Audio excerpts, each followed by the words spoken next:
I wanted to just say a couple things about USA Triathlon and what we do, what the sport is about.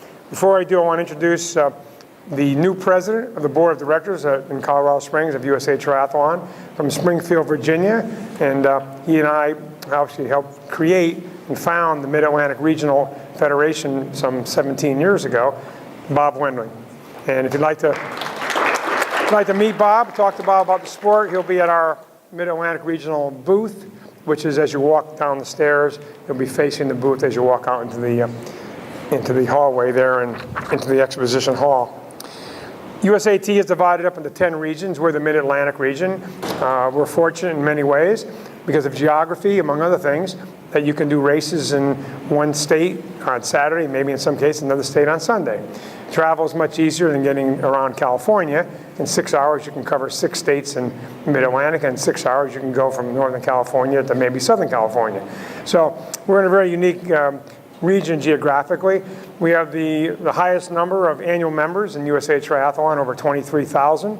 We have the largest number of events, over 270 events occur every year in the Mid-Atlantic region, which includes Washington, D.C., where we reach from New Jersey to North Carolina and west to West Virginia.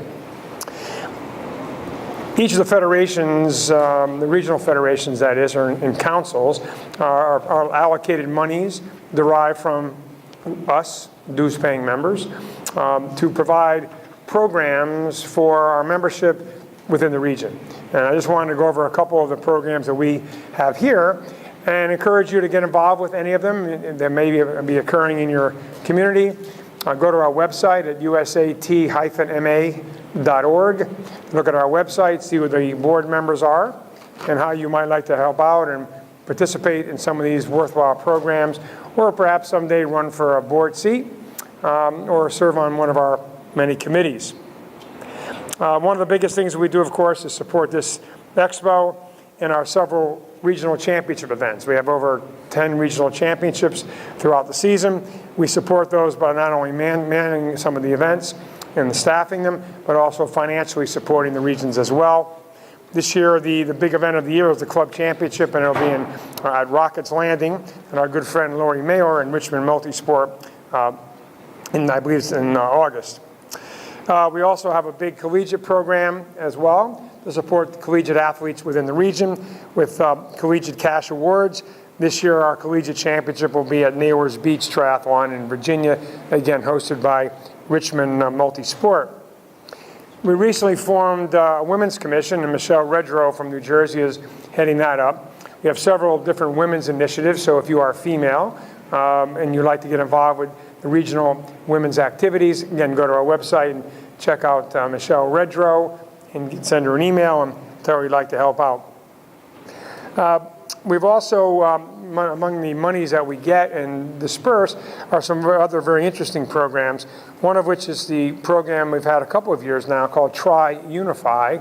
It's DC-based initially, and working with minorities, particularly Black and Latino youth and young adults, to introduce them into the multi-sport lifestyle.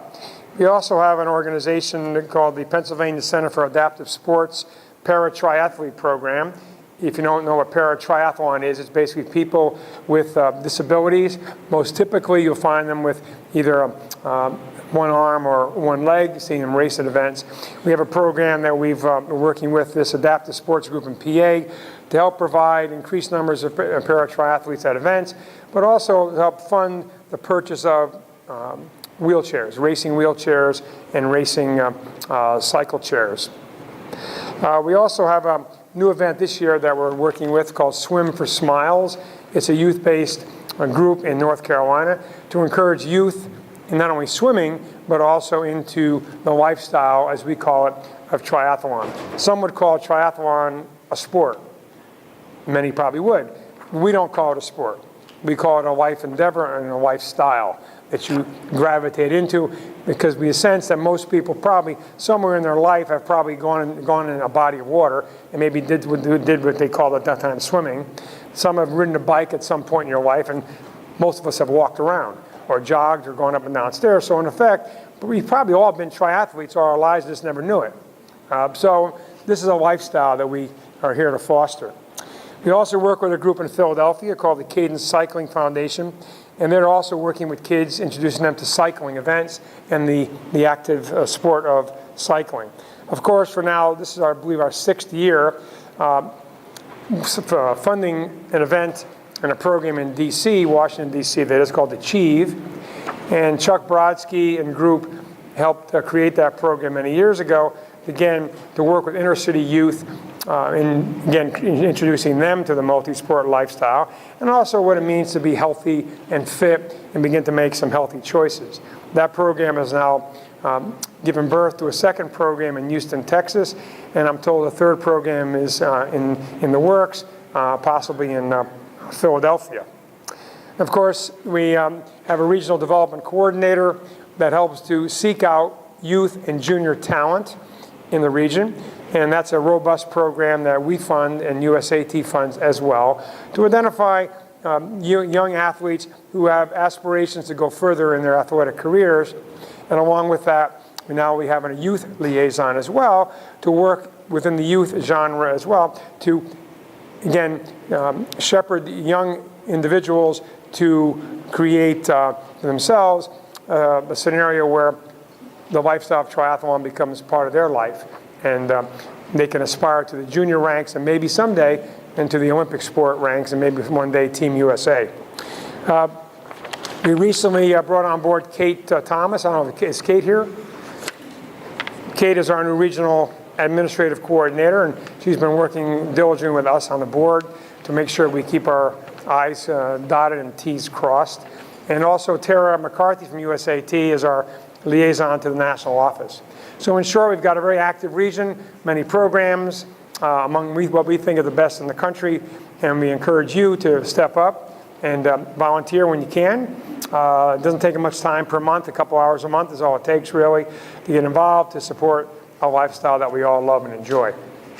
So thanks very much for, again, coming out. And if you have any other questions, either Bob or myself will be at the booth, and we'd love to talk to you more about what the Mid-Atlantic region has to offer.